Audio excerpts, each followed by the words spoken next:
Govy Wovey here, aka the trauma geek, the corruption geek, the sports psychology geek. Horrific to hear about another judge being killed. If you know me, you know that 2 days before this, I tried to prevent more of this from happening coast to coast by notifying the FBI, the Secret Service, and other authorities about new information revealing networks of imposters who have hijacked our nation's courthouses, but they continued to ignore me just as they have done for the past 5 years. Remember, these imposters use a cycle of secret and dark tactics of invalidating, then provoking, to cause your death by suicide, stress, missed self-medication, etc., or to silence you by your imprisonment, even though it backfires on them like this sometimes.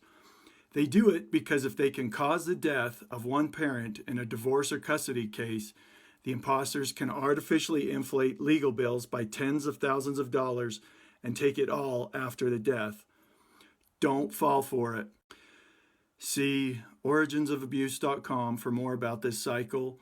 See audityourlawyer.com for more about the 20 schemes imposters use to do these horrible things.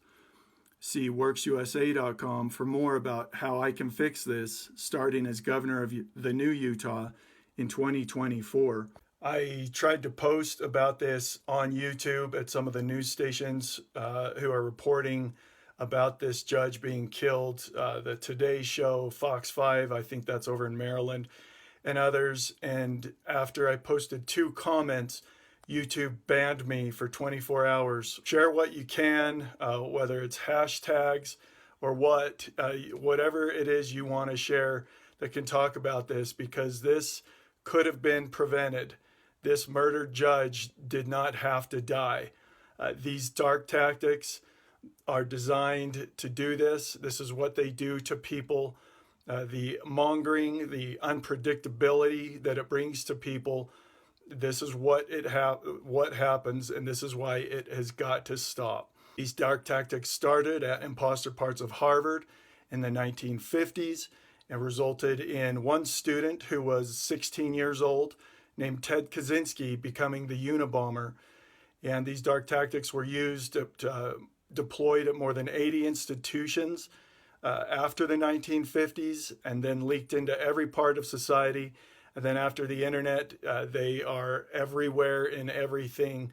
Remember, the reason why you don't hear more about this is that most victims go home and commit suicide or die from missed self-medication or a heart attack from stress, or they do something stupid that gets them thrown in prison.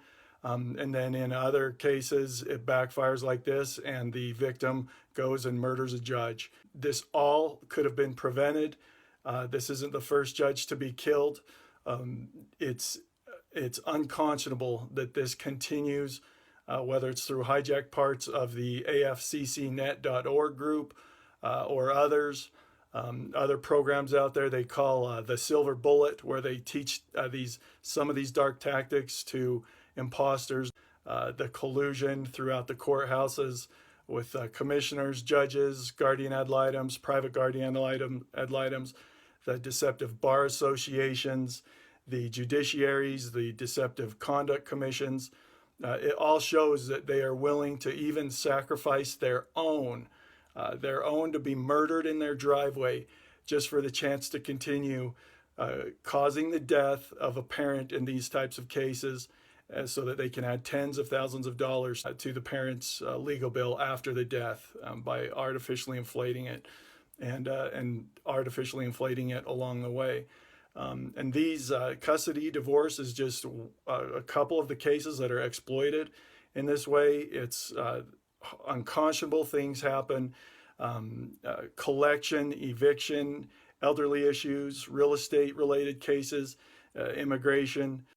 Here's a bunch of good hashtags to find more about this on TikTok and YouTube and Instagram. Hashtag #MeTooFamilyCourt has more than 50 million hits. Hashtag profiteering off pain, death dealers, parents as pawns, children as bait, cops as shields, gang stalking, trauma aware, paddleballing, gothling, and hashtag GoveyWovey2024.